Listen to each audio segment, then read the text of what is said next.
أعوذ بالله من الشيطان الرجيم. بسم الله الرحمن الرحيم. قل لا أملك لنفسي نفعا ولا ضرا إلا ما شاء الله ولو كنت أعلم الغيب لاستكثرت من الخير وما مسني السوء إن أنا إلا نذير وبشير لقوم يؤمنون. نانی درس کی ان شاء اللہ العزیز سورۃ اعراف پارہ نمبر 9 رکو نمبر 23 آیات نمبر 188 یو آیات ویلے کیږي. دینه ما قبل چې نو هغه آیات سره ربط او مناسبت نو مخکې آیات سره چې نو هغه داو چې داغي کې د علم غیب ذکر ولو چې علم غیب دا صرف او صرف د یو الله خاصه ده. د الله نه ما سوا چې نو هغه د بل چا د پاره علم غیب نشتی او د دغه غیبونه چې نو هغه یو قیامت هم دی. د دې علم صرف یو الله ته دی چې کله الله وغواړي نو قیامت براولي. وز دې کې الله جل جلاله آیات نمبر 188 کې دی کې الله وایي خپل پیغمبر ته قل تو وای پیغمبره لا املک لنفسي نفعا ولا ضرا، زنه مالک د خپل ځان د پاره د نفع او د نقصان الا ما شاء الله مگر هغه څه چې غواړي الله پاک، یعنی کېږي به هغه چې کوم الله غواړي هم عقب کېږي. زما پلاس کې نه نفع شته او نه چې نو هغه ضرر. تفسیر خازن کې لیکلی دي وی د مکې چې نو هغه سم مشرکان حضور علیه الصلاۃ والسلام ته راجمع شولو او نبی علیه الصلاۃ والسلام ته فرمایلو که چېرته تو چې نو لو كنت نبیا که تو چې نو هغه پیغمبر وي او تو دا خبره تا ته پته چې او تو چې نو د الله پیغمبر نو بیا خو په کار دا نه چې تا ته چې نو هغه پته لګي دی او شي نرخ سیوا کېږي نو تو ځان لاغه مخکې نه واخله چې ګرانې خرڅ کړي. یو شی چې نو هغه خرج نو هغه کې ضرري نو تو بیا قضیه نو هغه نه ځان وساتي نو ته خو نو هغه د ضرر د شي نه چې نو هغه ځان نه ساتي د سنه کې نو دا څنګه پیغمبر نو حضور علیه الصلاۃ والسلام ورته وی چې د پیغمبر د سره تعلق نشته. کم چې امور تکوینیه دي نو امور تکوینیه کې چې نو هغه د الله قدرت دی د الله اختیار دی الله چې څنګه غواړي هم هغه شانتي کېږي. امور تشریعي متعلق چې الله پاک مال علم را کړی دی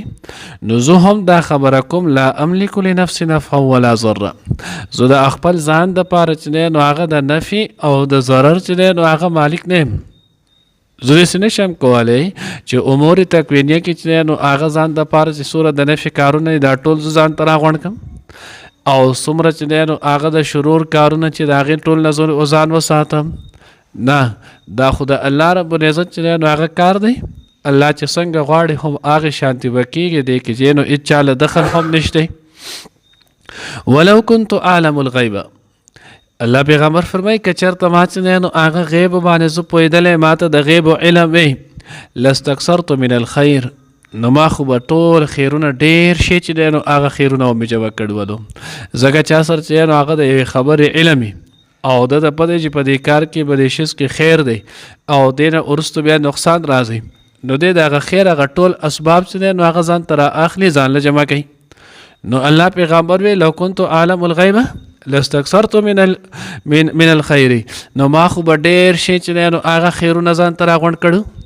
خو ما چې دغه خیرونه ټول ځان ته نه دي راغونډ کړي امور تکوین یو سره چې کم تعلق ساتي نو دې نه معلومه دا شو چې ما سره علم غیب هم نشته. اوس بعضې خلک چې کم خطا کېږي چې د هغوی حضور علیه الصلاۃ والسلام ته چې نو هغه د علم غیب نو هغه څه کوي اشاره کوي او وایي چې حضور علیه الصلاۃ والسلام نه چې نو هغه غیب علم ورسره شته. دا خطا دی. قرآن احادیث پرو سره صریح چې نو هغه خطا کوي ځکه یو علم غیب دی یو انباء الغیب دی. علم غیب او انباء الغیب د دواړو کې د ځمکې او تر اسمان چې نو هغه فرق دی. نو د هغوی انباء الغیب دا په علم غیب باندې چې نو هغه اخلي، حالانکه انباء الغیب او علم غیب کې ډېر فرق دی. لکه ګورئ حضور علیه الصلاۃ والسلام ته الله جل جلاله دا مسلمه خبره ده چې پیغمبر له الله رب العزت د امت نه لوی علم ورکوي، ډېرو خبرو علم ورته او بیا حضور علیه الصلاۃ والسلام چې د هغه د اولین او آخرین اول او آخر د تمام انبیا علیهم الصلاۃ والسلام چې دی نو هغه پیغمبر د هغوی نه افضل اشرف دی او سردار دی. نو د دې نه هم دا معلومه شوه چې د حضور علم دا د ټولو نه چې دی نو هغه زیات دی. نو د مغیباتو په باره کې چې حضور علیه الصلاۃ والسلام کومې خبرې کړې دي نو دا هم د نور انبیا علیهم الصلاۃ والسلام نه سیوا دي. خو د دغې نه دا نه راځي چې حضور سره علم غیب لکه علامات قیامت سره راواخلي، علامات قیامت وګوري نو حضور علیه الصلاۃ والسلام چې د کومو خبرو پیشنګویي کړې ده هغه ټولې چې دی نو هغه خلک ورته نن ګوري هغه ټولې خبرې کېږي. خو دا ټولې خبرې دا علم غیب سره تعلق نه ساتي، دا خو ورته الله جل جلاله چې دی نو هغه ویلی دي. نو چې کله ورته الله رب العزت وښودلو نو چې څوک چاته یو خبره وښي نو بیا دغې ته غیب نه ویلی کېږي، دا خو دته ښودلی شوي دي. ها دې ته انباء الغیب ویلی کېږي، د غیب خبرې چې دی نو هغه ورته ویلی کېږي. لکه غیب خبرو مقصد دا دی اوس 2 کسان دي، د 2 کسانو کې 2 تنه ماشومانان دي، 2 تنه بچي دي. د 2 کې تا یو ته ووایي چې زه به تا سهار چې دی نو هغه به ریکورډ ته بیایم، دی بل ته چې دی نو هغه دې نه دی ویلي.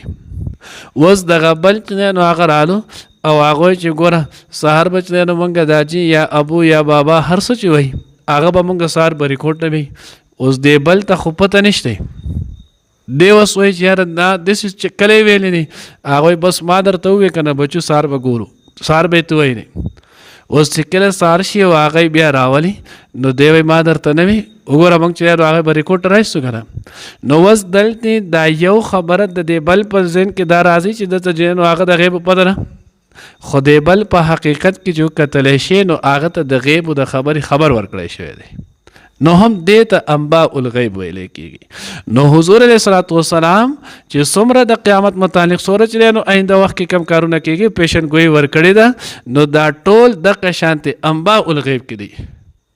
نو دی چې نو هغه بعضې دغې ماشوم په شانتې د هغې ته د غیب چې نو هغه دا کړی، حالانکې د غیب علم دا صرف او صرف د یو الله خاص ده. او بیا وګورئ خو ډېر شی واقعات داسې دي چې هغه په خپله هم د دې تردید نه لکه حضور علیه الصلاۃ والسلام چې نو هغه د سنسات هجري چې دی نو هغه واقع ده. حضور علیه الصلاۃ والسلام چې کله غزوه خیبر چې دی نو هغه فتح شولو، خیبر فتح شو، دا یهودو چې نو هغه ګډولو.